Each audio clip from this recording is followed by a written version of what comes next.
Next question की तरफ बढ़ते हैं। जी ठीक है।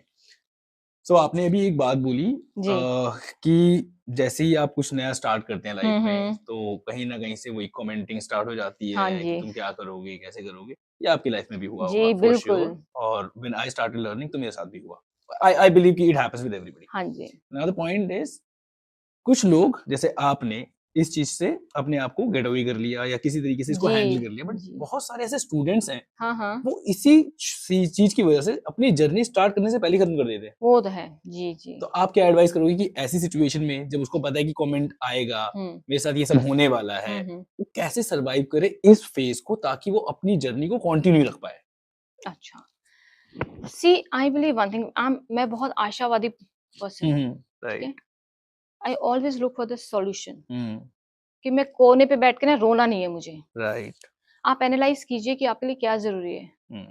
आपके लिए इंग्लिश जरूरी है या फिर वो भैया आपको कमेंट सुन के पीछे बैठना है। डिसाइड, एनालाइज कीजिए। हम्म। तो पता है क्या, मेरे पास भी बहुत सारे ऐसे कमेंट्स आए। मैंने पता है क्या किया, मैंने कैसे ऑप्टिमिस्टिक अप्रोच अपने लिए पैदा किया। अच्छा, आज आप हंस रहे हो ना, नेक्स्ट टाइम मेरी बारी भी तो होगी। करेक्ट। मेरी बारी भी तो आएगी हम्म। जब मैं कुछ अच्छा कर लूंगी। हम्म। ठीक है, और अगर आप हंस रहे हो, ये लाइफ, ये दुनिया में बहुत टॉक्सिक, बहुत लोग परेशान है, स्ट्रेस है, करेक्ट। कहीं ना कहीं अपने स्ट्रेस निकालना है। हम्म। और अगर आप अपने इस कम्युनिकेशन स्किल से किसी को हंसा रहे हो, तो हम्म। आई थिंक आप किसी को उसे पॉजिटिव चीज दे रहे हो। तो आप उसे पॉजिटिव वे में लो कि आज मैं बैरल ऑफ लाफ बन गया, आज मैं मस्खरा बन गया हूँ मेरी हम्म। कम्युनिकेशन की वजह से। ठीक है, कोई बात नहीं, लेकिन मैंने आपको तो हंसा दिया ना, आपको तो एक करेक्ट। पॉजिटिव वाइब्स दे दी ना, है ना। आप तो हम्म। हंस लिए, क्योंकि ह्यूमरस क्वालिटी सब में नहीं होती। करेक्ट। ठीक है, वो लोग बहुत ब्लेस होते हैं जिन्हें ह्यूमरस क्वालिटी होती है। तो आज आप ब्लेस हुए ह्यूमरस क्वालिटी से। ठीक है, तो मैं भी ये सोचती थी आज मैंने किसी को हंसा दिया ना, तो अच्छी बात है, हंस लेने दो, मुझे अपनी तो जर्नी कंटिन्यू रखनी है। तो आप हमेशा आशावादी रहिए। आपको अप्रोच, मुझे भी बहुत सारी बातें सुनने को मिली, यार इसको तो अंग्रेजी नहीं आती। मैं आपको एक एग्जांपल, लाइव एग्जांपल देती हूँ। जिस सोसाइटी में मैं रहती हूँ, मेरे 7 साल के बच्चे हैं, उनको हिंदी बिल्कुल नहीं आती बोलनी। मैं झूठ नहीं बोलूंगी, एक शब्द बोलना नहीं आता, सिर्फ वो समझते हैं। मेरे एक सोसाइटी में जितने, उन सबसे वो बिल्कुल अपार्ट हो गए थे, कोई बच्चा उनके साथ नहीं खेलता था। Very lonely. But right. मैंने उन्हें हमेशा बोला, बच्चा आज वो हंस रहे ना, कोई बात नहीं, कल देखना वो आपके पास आएंगे खुद, जब उन्हें लगेगा कि ये वैल्यू क्या है इस चीज की, कम्युनिकेशन स्किल की वैल्यू क्या है। आप यू वोंट बिलीव इट, 1 साल बाद बच्चे, वो सारे बच्चे जो नहीं खेलते थे, आज वो इतने मोटिवेटेड हैं। वो उनके अलावा किसी के पास खेलना पसंद ही नहीं करते। उनके राइट। फ्रेंड्स आते हैं, उनके पेरेंट्स बोलते हैं कि हमने आपके बच्चे के पास ही भेजना, हमारे बच्चों ने ना अंग्रेजी बोलनी शुरू कर दी, क्योंकि वो they are getting the environment. That is what. So है ना, हमेशा पॉजिटिव रहो।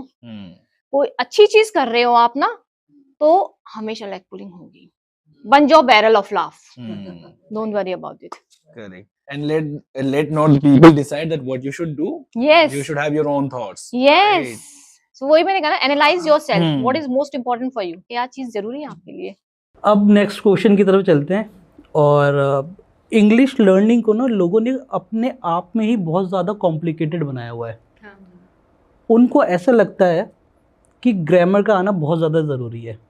ठीक है, बहुत हद तक हम लोग भी इसको मानते हैं, लेकिन मैं ऐसे बहुत सारे लोगों को जानता हूँ जिनकी ग्रामर बहुत अच्छी है। ठीक है, लेकिन वो इंग्लिश नहीं बोल पाते। ठीक है, अब ऐसे लोगों को जो इस तरीके का अप्रोच रखते हैं, आप उनको क्या कहना चाहेंगे, या फिर उनको कैसे अब समझाना चाहेंगे कि ग्रामर की कितनी ज़्यादा इम्पोर्टेंस है और वो कैसे सीखे? जी, first of all let me just give you one brief idea कि अब इंग्लिश लैंग्वेज जो है ना, फॉरेन लैंग्वेज नहीं है, लोकल लैंग्वेज बन गई है। Correct. अगर आप देखो तो हर कोई बोल रहा है, कहीं भी आप जा रहे हो ना, समझते तो सब भी हैं आई थिंक, है ना।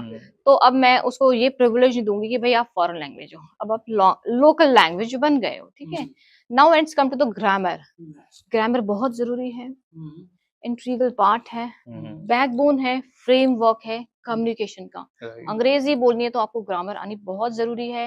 आपको कॉन्फिडेंट एलोक्वेंट स्पीकर बनना है, एक अच्छा स्पीकर बनना है, तो आपको ग्रामर आनी जरूरी है, क्योंकि लोग ऐसे इन्फ्लुएंस्ड होते हैं। क्योंकि इंग्लिश जो है ना, English is a composition of many things.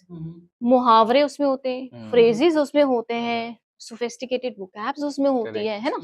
तो ग्रामर तो जरूरी है भाई, बहुत जरूरी है। But when it's come to the speaking, ठीक है, तो आपको सिर्फ बोलना आना चाहिए, and the second most important thing, you should go with tremendous amount of confidence.